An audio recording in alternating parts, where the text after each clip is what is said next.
students. Now I am going to solve question 8, exercise 1A, chapter unit 1 from Countdown book 4. So in question 8, write the number in expanded form. ये भी आपको पहले मैं बता चुका हूँ पिछले लेक्चर में कि एक्सपेंडेड फॉर्म क्या होती है। बिल्कुल सिंपल, वेरी सिंपल। ये देखें, एग्जाम्पल के तौर पर बुक में ये क्वेश्चन बताया गया है कि ये 6 डिजिट होते हैं। ये 100,000 में जो हमारे सिलेबस है इस चैप्टर में, ये जो प्लेस वैल्यू है इसमें 6 डिजिट है 100,000। अब 6 डिजिट्स है, इसको एक्सपेंडेड में फैला के लिखना हो तो पहले डिजिट के बाद कितने जीरो होती हैं? 5 जीरो। ये पहला डिजिट लिखेंगे 150 प्लस दूसरा डिजिट 5 है, उसके बाद 40, तीसरा डिजिट 2 है, उसके बाद 30, चौथा डिजिट 7 है, उसके बाद जितने 7 के बाद कितने डिजिट्स हैं? 2 डिजिट्स हैं तो 20 लगा देंगे। फिर 9 के बाद कितने डिजिट हैं? 1 डिजिट है तो 10। फिर 6 के बाद कोई डिजिट नहीं है तो 6 लगा देंगे। और इसको, ये एक्सपेंडेड फॉर्म है, इसको क्लोज करना हो तो उसका भी सिंपल तरीका ये देखें। इसको फिर क्लोज करना हो तो इक्वल टू तमाम जितने 1 2 3 4 5 6, क्योंकि 6 डिजिट होते हैं तो ये 6 इसके ब्लॉक्स बने हुए हैं, ये 6 ग्रुप बने हुए हैं। तो इसको दोबारा इकट्ठा करना हो तो हर ग्रुप के, ये देखिए, ये इस पोर्शन का पहला फर्स्ट डिजिट जो है लेफ्ट साइड का वो लेंगे 1, इसका भी फर्स्ट डिजिट 5, इसका 2। ये देखें, ये पहले 1 लिखा, फिर ये 5, फिर ये 2, उसके बाद 7, उसके बाद 9, फिर 6। ये देखें, ये हमारे पास दोबारा अपनी ओरिजिनल हालत में आ गया।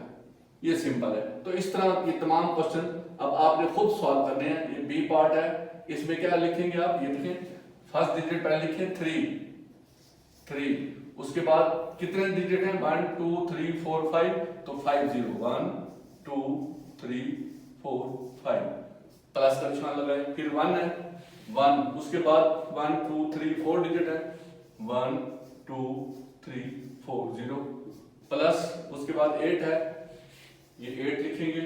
8 के बाद कितने डिजिट है? 1 2 3, 1 2 3 0, प्लस 8 के बाद 2 है और उसके डिजिट 2 हैं तो ये 2 और 2 0, प्लस 4 के बाद ये देखें 1 डिजिट है तो 1 0, प्लस 8, सिंपल 8। क्वेश्चन सॉल्व हो गया। इसी तरह ये भी वैसे करेंगे।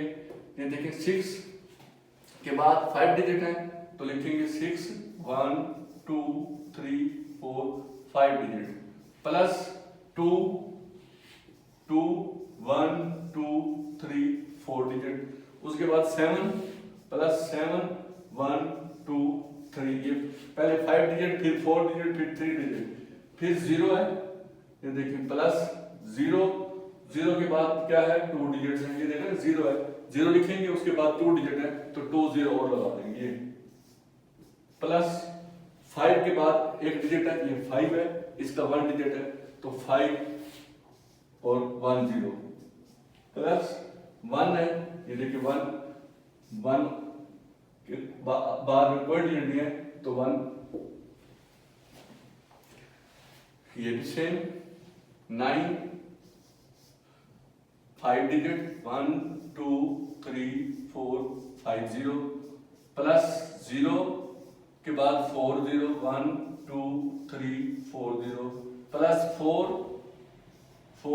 1 2 3 0, प्लस ये देखिए ना 5 0 4 0 3 0, 0 कम हो गया तमाम में, 5 0 4 0 3 0 2 0 1 0। ये इस तरह तरतीब से जा रहा है। अब इसके 3 0 आ गए, 4 के, फिर 8 के 2 0, 8 1 2 0, प्लस 7 1 0, प्लस एंड में क्या है? 0, तो ये 0 लगेगा। लास्ट पार्ट है ई 5, ये देखिए 5 0 1 2 3 4 5 0, प्लस 3 3 1 2 3 4, ये 5 0, उसके बाद 4 0 आ गए, प्लस 0 है, 0 के बाद ये 4 0 थे, इधर 3 0 1 2 3 0, प्लस 6 6 के बाद ये 3 0 थे, तो ये 2 0 1 2 0, plus 1 8 0, plus 2 simple 2। Question 8 solve हो गया।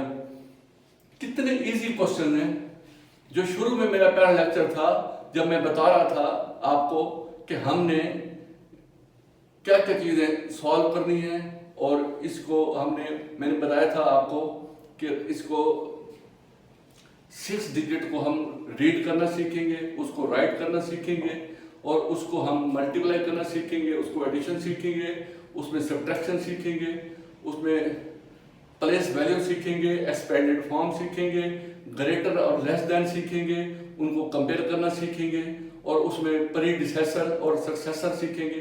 तो सारी बातें जो मैंने बताई थी उस वक्त लग रहा था कि शायद बहुत ही मुश्किल होगा, हम पता नहीं कैसे सॉल्व करेंगे, लेकिन जब हमने शुरू किया, क्योंकि आप समझते गए हैं स्टेप बाय स्टेप सारी बातें, तो अब आपको लगता है कि ये तो बिल्कुल आसान है, ये तो चैप्टर बिल्कुल, मैंने शुरू में कहा था कि जब उस वक्त तक कोई चीज़ मुश्किल होती है जब आपको कोई एक्सप्लेन ना करे, जब उसका कोई एक्सप्लेन कर दे या उसको आपको आसान अंदाज में आपके दिमाग में डाल दे, समझा दे उसको, तो फिर वो चीज़ मुश्किल नहीं रहती।